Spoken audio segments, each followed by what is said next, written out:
Welcome to Storytime with the YSB. My name is Walter, and today I will be reading a book titled Saying Goodbye to Uncle Joe. Today would have been Uncle Joe's birthday. Last year, Aunt Kate threw Uncle Joe a surprise party. We had so much fun. We ate cake and batted around balloons. All the cousins got a piggyback ride, even Charlie, the biggest.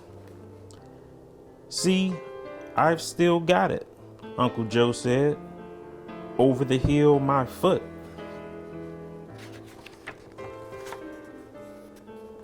That was in February.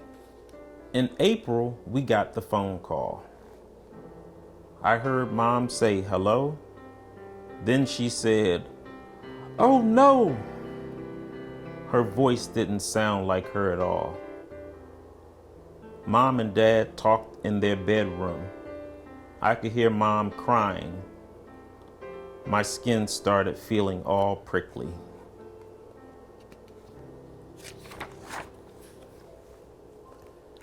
After a few minutes, Mom and Dad sat us down in the living room.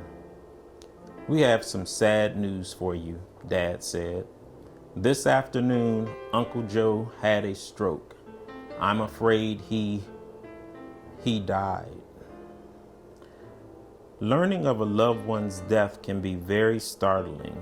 Even if the death was expected, the news can still come as a shock. "But we just saw him a couple of days ago," I said. "Every Sunday night, Uncle Joe and Aunt Kay came to our house for ice cream and card games. I look forward to our Sundays all week. He can't be dead." Mom started to cry again. So did my brothers. Dad cleared his throat. I just lay there. I didn't know what to do.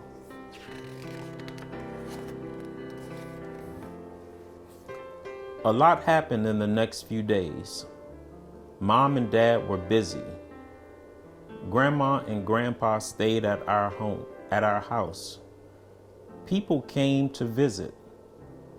The phone rang so much I just stopped hearing it.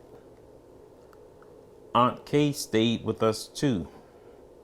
I gave her my bed and my big pillow that looks like a heart with arms. She hugged me tight. "You are such a comfort," she told me. The days following death are blurry or busy ones. Families need to plan a funeral or memorial service. They need to make arrangements for burial or cremation. Sometimes they need to travel with others. Can make it all a little easier. Connecting with others can make it all a little easier.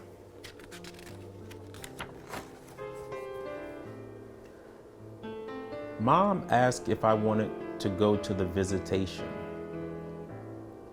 At first I said no. I was scared. I had never seen a dead person before.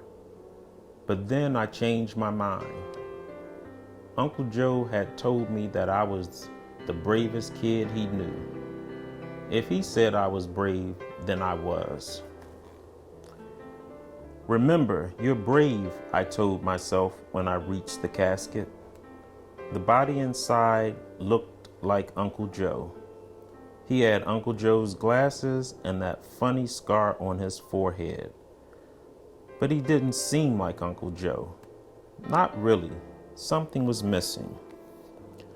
For many people, seeing a loved one's body is an important part of saying goodbye. It helps them accept that the person has died.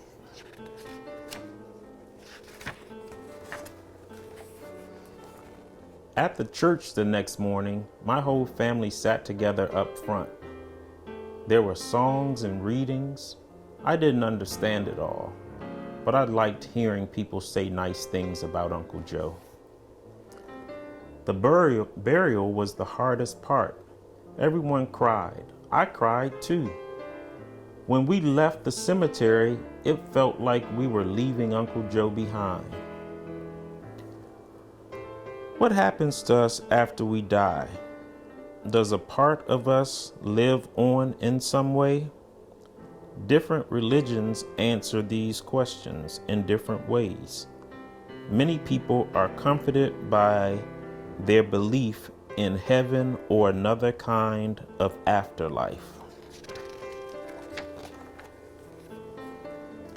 After the funeral, we spent a lot of time with Aunt Kay, but we stopped having Sundays. Our Sunday nights didn't feel special anymore. At different times after death, you might feel scared, angry, lonely, or simply sad. You might feel perfectly fine one day and upset the next. Grief is different for everyone. There's no right way or wrong way to grieve. At school, I had a hard time finishing my work. Once I pinched my finger in my desk, even though it didn't hurt much, I acted like it did. I think I just wanted to cry.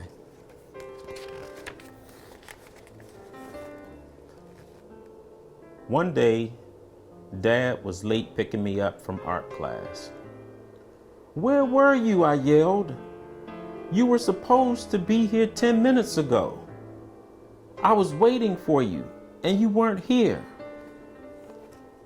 Dad said he was sorry for being late. Then he asked if I was worried something was going to happen to him or Mom. "It's true that everyone dies at some point," he said, "but it's not very likely that Mom or I will die while you're growing up." He held his finger so it was almost touching his thumb. "There's only this much of a chance. See, it's so tiny, it's not something you need to worry about." I felt better after that. When someone you love dies, you might be afraid that other people in your life will die too. Or you might have questions that no one has answered. Talking about your fears with a parent, teacher, or other adult you trust can make them easier to deal with.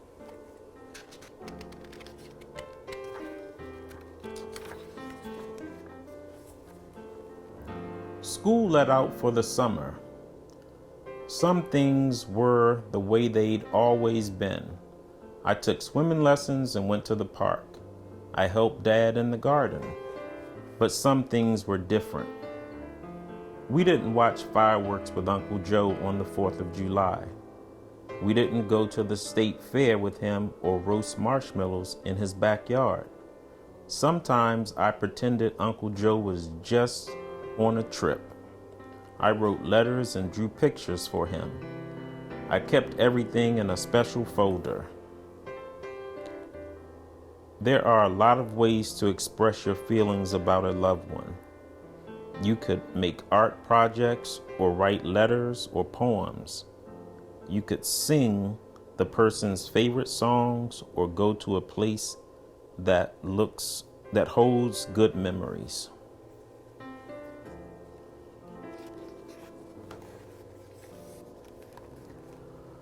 On Sunday night, just before school started again, the doorbell rang. There was Aunt Kay. Our Sundays were on again. Life changes when a loved one dies, but moving on doesn't mean forgetting. Your loved one will always be a part of you. We all miss Uncle Joe. We miss his loud laugh and his piggyback rides, but we still have fun. I'd rather miss Uncle Joe than forget about him, even if it hurts sometimes.